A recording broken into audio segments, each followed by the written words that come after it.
The death penalty of California truly fits California. It's a circus. It's a media event. When people go to see justice carried out to the person who harmed their family, or took someone away from their family, outside there's a bunch of press people, there's candlelight vigil holders who are praying for the souls of the executioner, there's protesters, each one trying to get across to you. You should also call the governor and tell him that you forgive the person that murdered your wife or child or someone part of your family.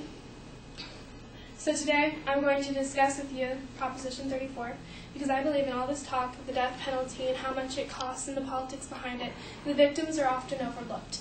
And so here we go.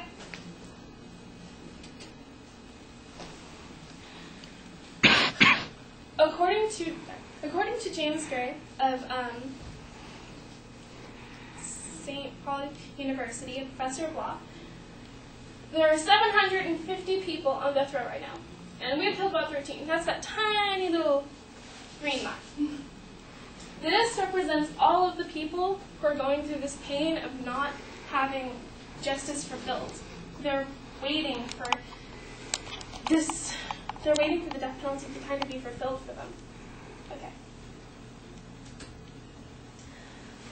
Also, according to Gary Ullman of DePaul University, the death penalty is the third leading cause of death on death row. Before that, we have natural causes and suicide. It's the third leading cause of death. That's extremely low, because they're on death row. You should be dying of execution. Sorry. So today in the speech, I will cover 3 ways that the death penalty is affecting the victims, and I will be covering how it prevents them from gaining closure, the divide of public opinion on the death penalty and how it affects them, and then the future aspects of what they have to look forward to. So the first one we're going to cover is how it kind of affects their ability to gain closure. According to Judy Marilano of Santa Clara University, we have achieved closure on a kind of a social context. What our society says closure is, that is kind of how we get there. And that's kind of how it is for most of the world. We have different mechanisms set up for people to go through to achieve closure.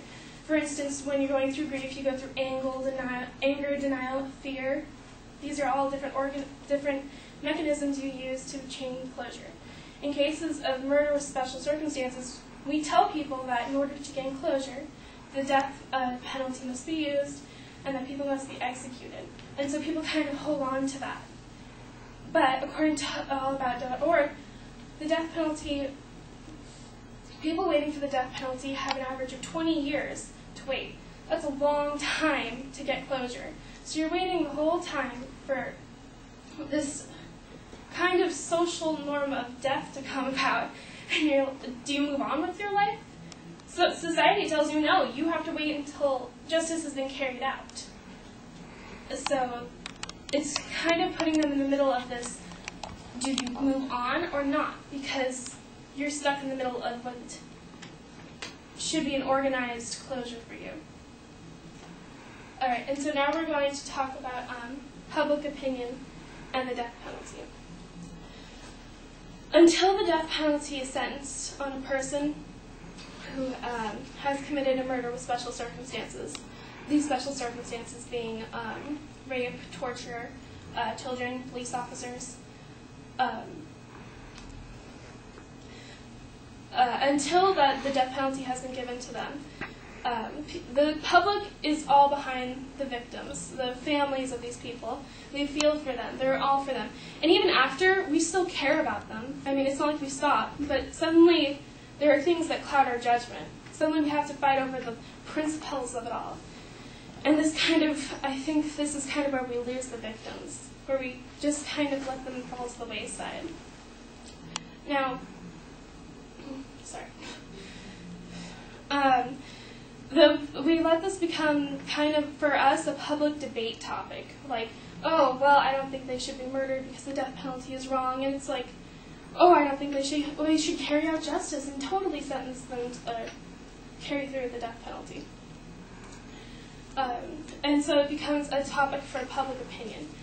it also becomes a topic for the media, and the media chooses sides, like, oh, well, this is completely wrong and unethical, and oh, this is completely right, and it kind of creates this social difference. And also, finally, it becomes a political opposition, where people are choosing whether they support it or not, and they're using it as a platform to get reelected for the fifth time, and it's like, oh, well, I believe this is social justice, and also not.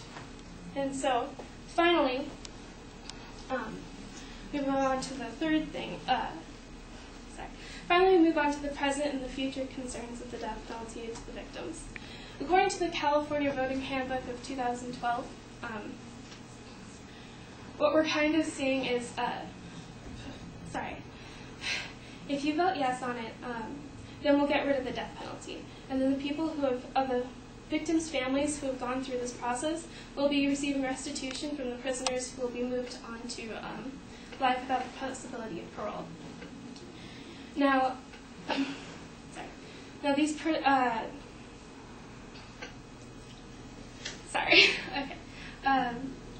these families would have kind of the closure we're telling them they would have, because that would be it. Justice would be carried out. They wouldn't be waiting anymore for these 20 years to go by. The crimes would be over. Things would be done. They can move on. But if Prop 30 doesn't pass, then I also believe that they do have the opportunity for closure. And that would be because I think if it doesn't pass, we're kind of sending a clear message to the California government that we do want the death penalty, and we want you to fix it. We don't want it to be something that is this giant mess, because we can't afford for it to be this kind of giant mess. So something must be done, and if we vote that we still want it, then they kind of have to fix it. And so, yeah, this kind of brings me to my conclusion. This death penalty is a circus. It's a giant mess of lots of time spent on death row and not really getting any closure for the victims. If we vote yes on the death penalty, then the death penalty goes away. They get closure from the life without parole. And if we vote no, then maybe it'll send a message that we want this fixed and deaths will come faster to these people on death row. So I hope you voted well yesterday. Thank you for your time.